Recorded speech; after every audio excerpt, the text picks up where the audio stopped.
Hi friends, welcome to Podcast Lessons. So, as you guys know, we consume a lot of content. We love to share it. So we thought we would sit here and discuss a piece of content that one of us shares with each other. Today, my co-host, Mei June, as you guys know him, my lover, my partner, this man in my life, he shared a podcast with me, actually. So he's here to tell us about it, and we're going to share notes. Okay? Sounds perfect. So say hello. Introduce Hello. yourself. Hello. My name is And put the microphone close to your mouth, please, so that it's clear and nice audio. Yes, ma'am. Yeah. So hi guys. As you all know, my name is Mei June, and as Steffi says, this is gonna be a podcast lesson. So today we'll be discussing a conversation between Brené Brown and doctors John and Julie Gottman. Yeah. Yeah, and It was such a good episode. yeah, it's on Unlocking Us podcast.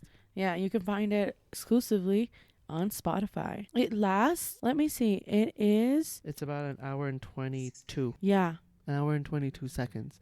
But an hour and 22 minutes. an hour and 22 minutes. Every minute was worth it. valuable. Literally. Definitely go give it a listen. You can leave this episode and go listen to it and then come back to this episode and we can all share notes. So it can kind of feel like it's a conversation. Or this can be like your spark notes-ish, maybe if you don't think you have time. But I think this episode is worth a listen to anybody who has experienced love. So this episode is called What Makes Love Last.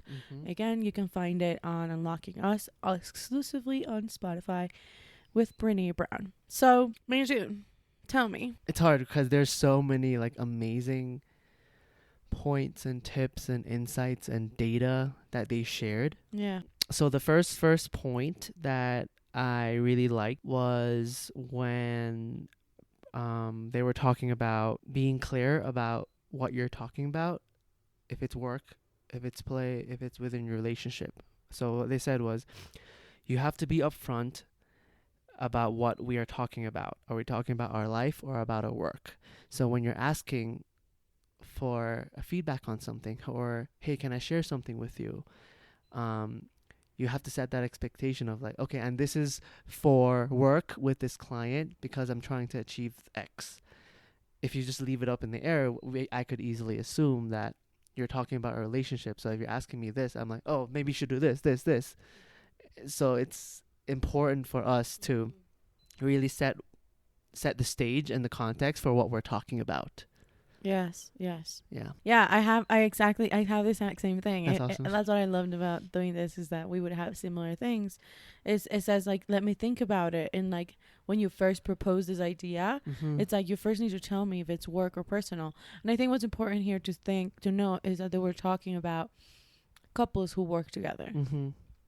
So if you're a couple and you work together, this is so important because you're always sharing the same thing, right? Like you're always like in the same space. Sometimes it's hard to like flip off these hats, but you always have to remember, like, you can't like just like come at your partner and maybe they're not ready for this. They're not at the same level of where you're at. Yeah, or the same energy even. Yeah. So I really like that. And then my point was, whatever we could have in Northwestern, we could create in Seattle, because she liked mountains. He got this amazing job in Northwestern. Cheesy. I love that. I know. He got this amazing job in Northwestern, and he said no to the job because there were no mountains where Northwestern is. And she loved mountains. That's so sweet. And so she was like, come on, let's go to Seattle. And in Seattle, you know, we can build anything that you want to build. We can help people and help people understand how to do their relationships and use science to help people. And it just reminded me so much of us, and like me pitching you like, hey, no, like, and it happens to be Seattle as well. So there's so many things, like, I know this sounds like a fucking reach, but like I felt myself related to them so much. And like the fact that they were like, come on, let's take a dream trip to Seattle. And like we took a dream trip to Seattle. It's just like, I love that. I love that he said, you know, I wanted to have a loving life with her. And he says in the data that when women don't like share their emotions, is when the relationships really start to Yeah. decay. Yeah. He actually shares that, and Mhm.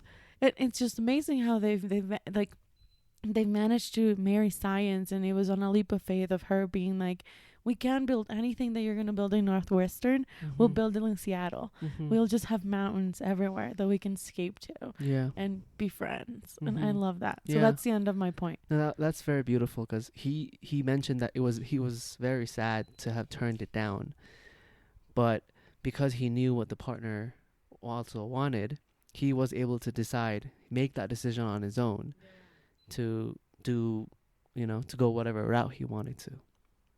That's kind of like, as you said, like what happened with us, where you're like, I'm gonna leave New York, like, and whether you come with me or not. I knew that was what you were gonna do. That was your decision, and you were giving me the power to decide. So I didn't feel pressured to do anything. And I think that kind of happened with them. They were just very clear with each other in a respectful way, and still be supportive whether they are disagreeing or not. So I really love that about them. Great. Moving on. I love that. I love that. I Yeah. love that. I love that. Sorry, I was getting some water, but yeah, I absolutely love that. So tell me your point. So this one hit my soul as well, and it kind of is what happened to us and a lot of people that during the pandemic, especially couples. So when the saying about we're starting to get on each other's nerves a lot more, Yeah. they said that we're not getting on each other's nerves, but we're getting on each other's souls. So, but in a negative way. Because of the pandemic and seeing each other 24/7 and not having other human interaction, we start to see more hostility, more criticism, and seeing what's wrong with the partner versus what's right with the partner. So that, I felt like, kind of happened with us. We started to get very like nitpicky about what's happening or what we don't like, and not talk about like the positives enough, and we started like to make lists of like, oh, this is bothering me, let me make it down, like let me bring that up to her so that she can be better. And to touch upon that a little more, is that what really resonated with me as well, when they say that what happens in a relationship is that one partner is trying to turn the other person into them, thinking that I'm perfect and you're inadequate because you're not like me, and criticism emerges. So there's like a lot of like pointing fingers and listing out all these characteristics that they want their partner to change. So they like try to be vocal about it, right? And then they, in doing that, are expecting the other partner to react positively. Instead, it has a negative effect. The other partner starts to get defensive. So I thought that listening to that was like, geez, that's so true. Like that kind of happened subconsciously, and it's just something that happens when you spend 24/7 with someone, Yeah. Yeah. Wow. Yeah. There's so much there. Like, Yeah. and I love. So I don't know if this is before or after, but I have just wow. Like, in order to say my point, I kind of have to share my point. So I'm just gonna say, they also said, why are successful marriages measured by the time they've been together? Mhm. They, like, before they talked about the souls, I think it was like the pressures. They also talked about the pressures the society and the culture around us has around like what success looks like in a couple.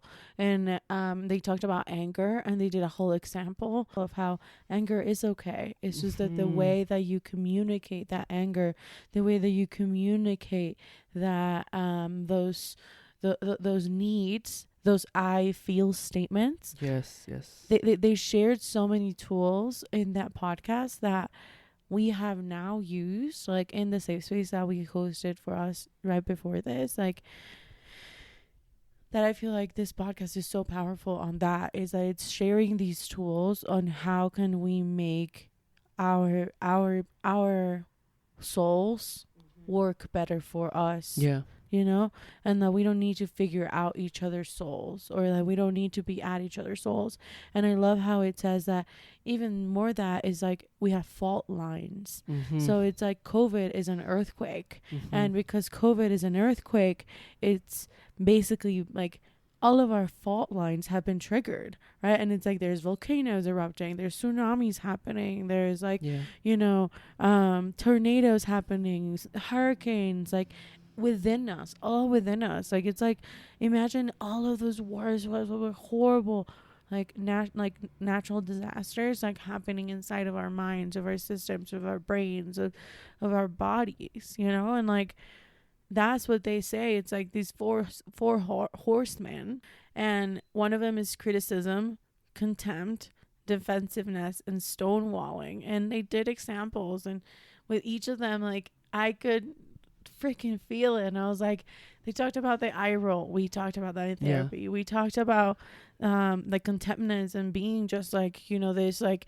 passive aggressive version of yourself, and being like just so I feel like emotionally distraught all the time with all these four horsemen. And they talked about how even people and couples who are, they say a specific word with older couples who are devitalized.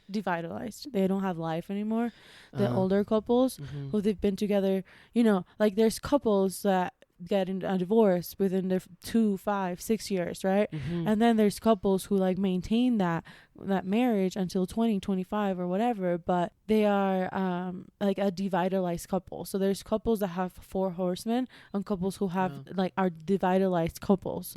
So even those devitalized couples, they may not have these contemptness because they may not have these four horsemen because they're so far apart from each other that, you know, for them it may just be that they're just not even into them anymore because the friendship is gone, because the whole relationship is done. Like it's like so stale and it's so dry that not even the horseman can live in it, right? You know. So I just love the little thing at the horseman. I love the exercise that they said, and I'm almost done with my point. I know it's a long one. Thank you for holding all your thoughts there. But they give an example, and I have it written down, and I'm going to read it. And it says, I am upset that the kitchen is a mess. Would you please clean it up? Instead of saying like, oh my fucking God, you're so like dirty. Like the kitchen is so fucking dirty. Like I am so anxious. Like la la, like just going at it, saying like, I am upset that the kitchen is a mess. Would you please clean it up? Like, what is it that you need? What is it that, you know, it's, and then they say, you point at themselves and say what they need. I am myself blank. I am this, about a descriptive positive change, right? Like a descriptive thing. Yes. So I am upset about that the kitchen is a mess.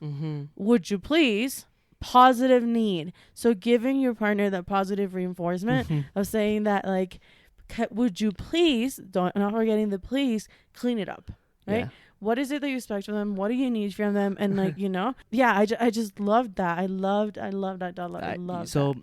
I'm done with my point. You can talk. That's so funny because I feel like we have the same exact points. And guys, we did not share points before this at all. We're just doing this out of the blue. Yeah. That was my next point about how exactly what you said. The masters point their fingers to themselves and say something like, I'm upset that the kitchen is a mess. Would you please clean that up? At first, it might sound weird and rude, but because it takes practice to do this type of conversationing with others, that's not a word, but you know what I mean. Yeah. The I feel language, right? I feel this about the situation. Yeah. And it's talking about the situation that's making you upset or angry. Why do you think it's so hard to say I feel? I don't know. I guess some people like me are quick to get defensive and just say you did this, you know? So sometimes we just have to remind ourselves like, okay, just instead of doing that, say I feel this about this. And that way we're not attacking the other person's character. Yeah. That's the important part, because once we say we're upset, I'm upset that you didn't take Guillermo out for a walk today, so he peed in the house. Would you please clean the pee up and take him for a walk? That's like making the other person, the partner, know that I'm upset that this thing happened, not that you did something wrong or whatever. You know, I'm not Because attacking a character. normally that would happen, and what would happen would be like, oh my God, Guillermo just peed. Did you not think him out for a walk? Yeah. Yeah, exactly. The difference? It's the nuance, right? And it's just a change in the language so that we don't belittle our partner. We don't make them feel less, you know? Cuz once as human beings, if we made a mistake already, don't kick them down, you know? Yeah, We're and going it's to like, and Brené says it's like, it's exhausting. so exhausting. It's so exhausting. Yeah. And also it's like, people think that relationships, and I can't remember if it was this podcast or one more than that we heard, relationships are hard. So hard. Like, this episode is called what makes love what makes love last.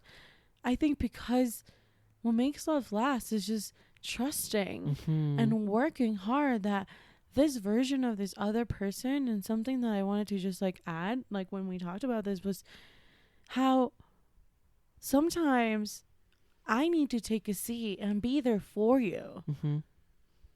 And sometimes you need to take a seat and be there for me.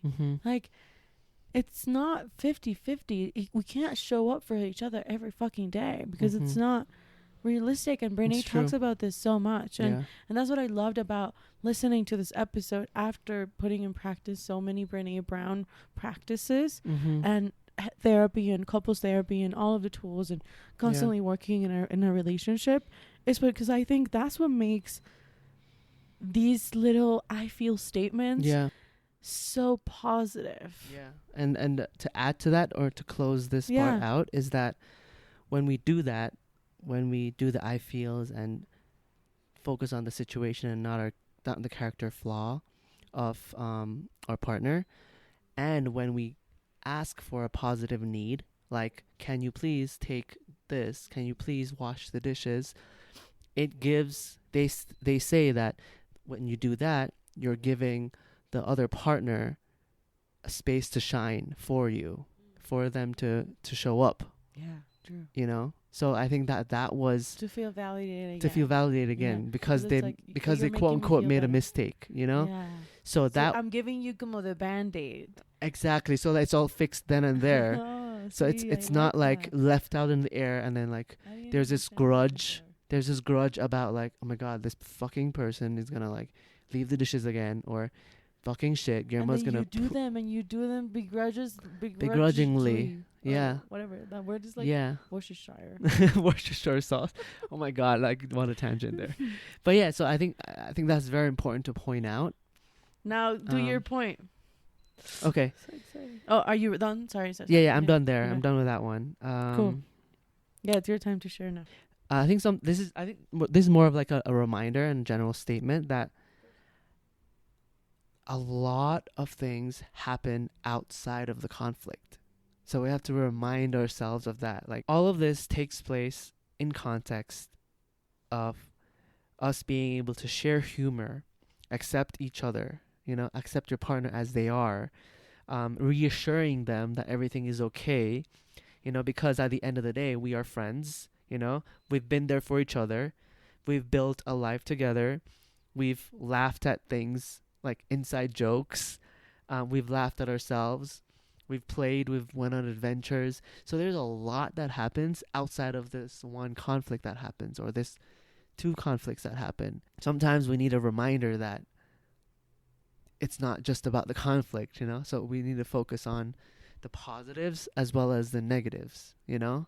So I thought that was a very, very like relieving kind of reminder for me too, just to always look back to whenever I feel like flight or fight mode, you know? There's more to that happened, you know? All the stuff that we went through together, you know? As not just as boyfriend, girlfriend, but as just two strangers that lived across from each other in the dorms, you know? Literally, like, all the memories. And that's what we have to remember sometimes. And it's very easy for us as human beings to forget that, because in the moment, all we could think about is this one fucking thing that's happening right now. And then you're just like, what the fuck is happening? Why is this happening? Why is she doing this? Why is he doing this? Why did he have to say that?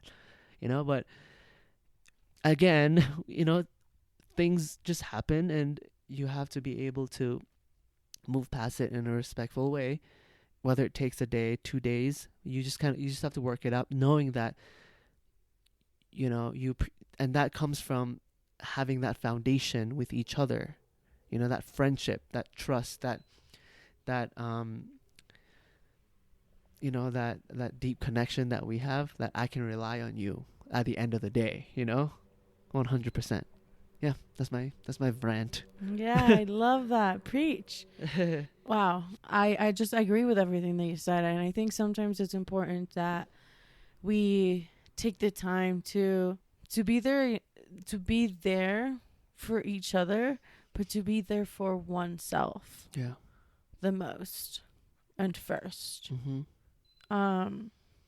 Because that's the only way that we can be there for you or for someone else. And I have the part that you talked about, I have it written down, and I'd love to read it. Okay, please. Yeah.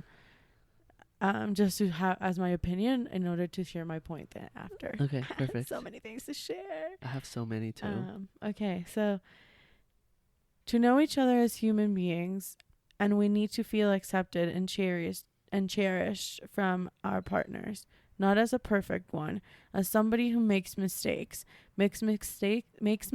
every day. The deeper humanity builds a deeper friendship. Nobody is perfect. We can't expect our partners to fit some soulmate idea. They are just a person who are doing their best they can. Help me understand what triggered you. Then we can really start to understand each other and our history and see each other in the context of a deeper humanity and not a human on a pedestal. And it's hard when we're scared. And they say, the questions are... Do you want to say anything before I go into my point that's connected to that?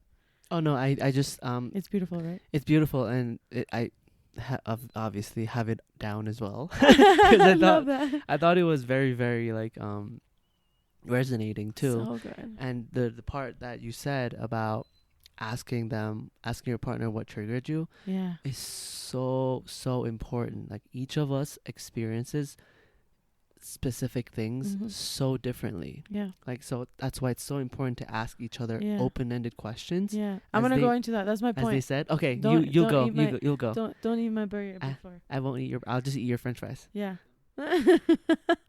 So they say, why is this important to you? Is there a dream behind this? Tell me more about the meaning behind this for you. They have these open-ended questions, just like Meijin was saying. And just the asking of, not necessarily asking, I think this, and I heard this in another podcast too. It's just the thought of asking how are you sometimes is so heavy, that asking these open-ended questions of when you're in conflict or when something has spun up or whatever, just asking, okay, I'm so sorry that made you really angry. Can you please, explain why is this important to you? Or can you please help me get on the same page as you so I can understand your pain? Yeah. Or I can kind of put myself in your shoes. I'm really ignorant about your experience at the moment. Yeah. And just being really open and then they talked about contempt and scoffing, eye rolling. Oh, you think that? Kind of the shame, very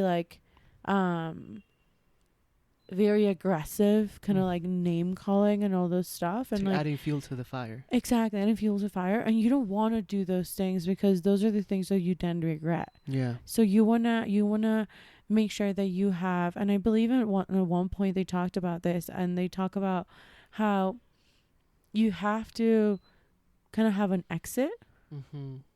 An exit strategy of some sort. And I know that it's really scary and really hard. We've started to really implement this in our relationship, asking for timeouts. Because when you're really scared and when you're in that fight or flight, and they talk about the science and they talk about the prefrontal cortex and What how our happens? blood, literally I have it written down, like we go into fight or flight feeling like ongoing criticism. The blood moves cortex says to run or fight. With less blood in the front, we can't think, speak, or listen, lacking enough oxygen. So you have to call for a break. You say when you'll come back so your partner doesn't feel abandoned. You leave and then don't think about the fight and rehearsing them. Like, you have to make sure you leave and don't think about the fight, because they say that if you continuously keep thinking about it, and that's what I was sharing in the safe space before this, Yeah. that it's really nice having a safe space little meeting in the afternoon, because you kind of have a day to mull over, even after, if there's been any conflict. Yeah. Just giving yourself like a little like, hey, like, can we like circle back on this tomorrow at 4 p.m. Let's, go to the park. And there's nothing wrong with that. Or exactly, there's nothing wrong with that. And asking yourself and trusting your partner that you can ask them for help, or you can't ask them and tell them, hey, I'm tapping out. I need kind of like in boxing, right? Like when you're in like fights, right? Yeah. And like, not WWE, in wrestling, and when they have you in a hold, you kind of need to tap out. Exactly. Like, you either tap out or you die. Yeah. So it's kind of like that, if we really think about those scenarios, because that's what our brain is thinking we're going through. Yeah. Right. So like, we can't make it seem like it's smaller. And I think especially for people like me who are challengers, they are used to jumping into the fire. Yeah. It's important for people like me to take a step back and realize that nothing good is going to come out of whatever resolution you want right now. Yeah. Because the resolution you're going to come to is going to be your resolution, not our resolution. That's a great point. That goes to what they're saying. Yeah, and I'm done with my point. Great. Thank you. They say that with that, everything that you just said about, really like understanding and being aware that you need to take a break from the situation or things aren't going to get worse, and that it's okay to do that. And the goal of that is that it's not about you winning or me winning. It's about us understanding each other. And if that's the goal of either of you, then you guys are on the right path, So I think that's something really important to point out about that too, is that at the end of the day, we're trying to get to some kind of understanding of each other, of what happened, so that we can continue to move forward together. Exactly. Like, unless you are in a different type of relationship where you don't want to continue together, then that's a different conversation. Exactly. Whatever. Yeah. But as long as a conversation and you're still willing to do this together, then it is part. And I think I just want to close out this episode because I think you guys deserve to go and listen to the episode yourself. Yeah. But I want us to like say our last 4 or 5 minutes each person. Yeah. So like, I just wanted to give you a time check. Okay. So I'm going to give you like 5 minutes. Okay. Or so of like the episode. So it's like a 35-minute episode. Perfect. For us to share like kind of like more rapid fiery. Okay. Yeah. Does that make sense? Yeah. That's so challenging because there's so many good points. Yeah. But as you said, the point is for them to listen to it, and then we Learn can from maybe the have a pros. discussion with them too. On live or yeah, something. I would love that. I think that's beautiful. Because things like this, I think people need to talk more about. Because growing up, I didn't have this type of thing where it's okay to talk about your feelings. It's okay to not brush things under the side, and that it's important to work through it, asking what the partner is feeling, and trying to understand what's triggering them or how your actions can make them feel a specific way, and getting to that level of a relationship with someone, whether it's a couple or just a family member or a friend yeah. It's so important if you want to sustain that relationship. It's human. It's only human. Yeah. I guess, people can listen, and I think we've put enough. No, but say your favorite snippets. I know there's so many. I think twinkle things. There's a lot of things. Take your time, okay? I'm gonna say a few of mine, in that Uh-huh. maybe those will spark some of Okay. yours. So a few of my really quick things that I wanted to point out were the gratitude bank, Uh-huh. making sure you're having daily gratitude things towards each other, like saying like, hey, your hair looks really beautiful today, or hey, like, thank you so much for the cuddle you did this morning, or making sure like 5 minutes, I love massages, you touch my hand, or Yeah. we sit there and breathe together. Just those little like filling up the piggy bank Yeah. of the gratitude bank, because when you're in those fight or flight moments, you kind of need to tap into that bank and remember like all those times outside of conflict, like Meijun was saying, and make this situation be a part of the context rather than like the situation and the ending moment of your life. Yeah. Because I think that's where anxiety and people that suffer from anxiety or depression, like me, I think they can get very triggered and it can be Right. very like, let's go down the hole really deep, really fast, Yeah. So it's crash and burn, and instead it's just let's learn to ask for emergency landings and to have these gratitude Yeah. banks. I love that. The emotional gratitude bank. Yeah. I love that. I think that's kind of goes with what I want to say as well about how important it is to build that culture of appreciation for each other, and always reminding each other of how grateful we are for the small things, right? For you putting the blanket over me in the morning before you go on your walk, or you taking your out in the mornings, um, or for you making coffee, or you putting my plate together, or whatever that is.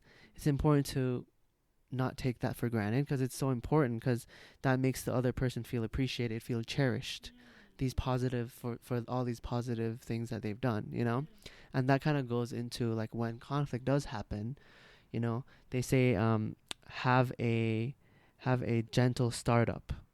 So like the gentle startup Tell me meaning more like about that. about starting positively. ACC. Don't just like go fuck you, like why did you do this, like what the hell is happening, what are you thinking, you're such an imbecile, like And we talked about this in therapy actually, ourselves last week. Yeah, start gently, start with like the positive, right? That was the feedback we gave ourselves from our Yeah, safe space. it's the reassurance, especially for people like us who needs that type of reassurance from our partner. It's important to get acknowledged for the good stuff, and then be like, okay, and something that I think that bothered me was XYZ. It made me feel this way. Can you maybe do this next time? That way it's not like anything personal. It's not attacking the other person's like character. It's not making them feel less. And you're not stonewalling them Exactly. or gaslighting anybody. Exactly, because everyone's feelings are valid. Yeah. It's just important to understand their context. the context of it. Exactly. And once we fail to do that, to ask the person the open-ended question of like, oh, that was a very strong reaction. Can you help me understand what just happened, or what was going through your head, or what triggered you, or where did this come from? Why is this important for you? Why is this important for you? Like something like that, like in a kind and gentle way, after, intentionally. Intentionally. And after like you've calmed down. Nothing comes off when you're heated. 100%. Like asking for that tap out. Yeah. Like that time out, having a keyword. And something that our therapist did was he asked us, and maybe this will help someone, is what do you do when you fall? Or like when you fell in school? Like what happens if someone laughs at you, Steffi?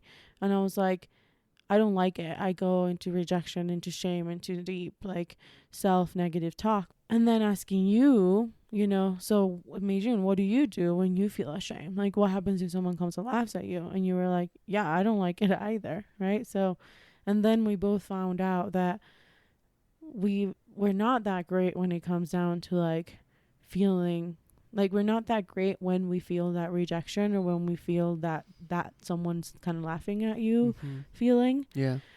So feeling like seen, or saying like, hey, I'm so sorry you feel that way. Like, or hey, we're in the middle of a really hard conversation, and kind of tapping yourself back. If that is looking at the colors in the room, or the textures, or feeling like the textures of your jacket or your hoodie you're wearing, giving your brain a little bit of that snap, and then being like, okay, you know what? I need to show up for our partnership right now and be like, hey, I know that right now we're really into this, we're really heated, but how about we take this, tomorrow night, over just a glass of water, each of us in one corner of the bed, maybe without looking at each other, and we just share. And that's something we did and something that helped us tremendously. And now we've created a routine, and once a week we have a safe space. And last week was Meijun's safe space. This week was Steffi's safe space. And we just get to kind of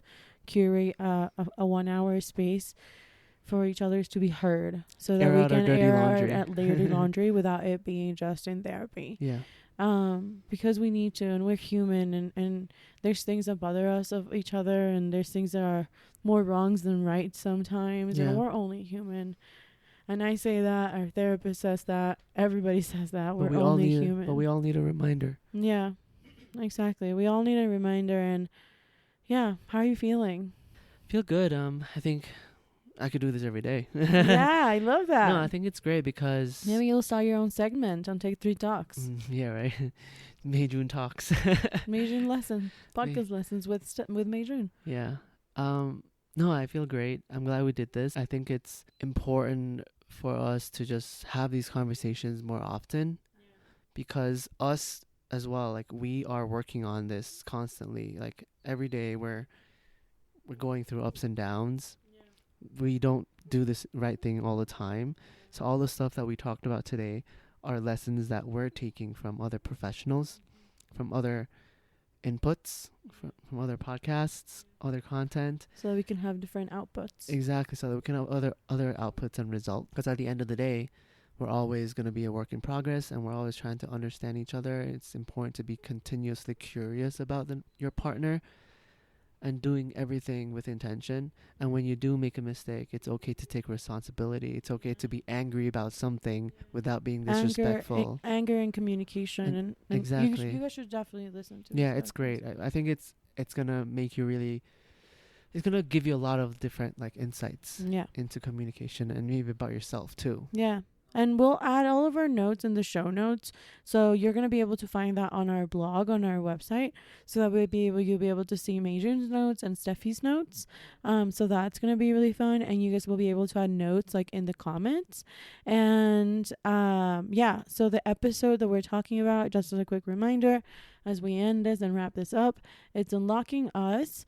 With Brené Brown, of course. You can find it on Spotify, and it's called What Makes Love Last, with Doctors John and Julie Gottman. So make sure to check out our Instagram to stay updated on everything. Check out our website and message us and tell us you're loving this by leaving a review on Apple Podcasts and DMing us. We love real person reviews. Yeah. So thank you for listening, you guys, and hope you enjoy the podcast and the podcast you're going to go listen now. Bye. Bye.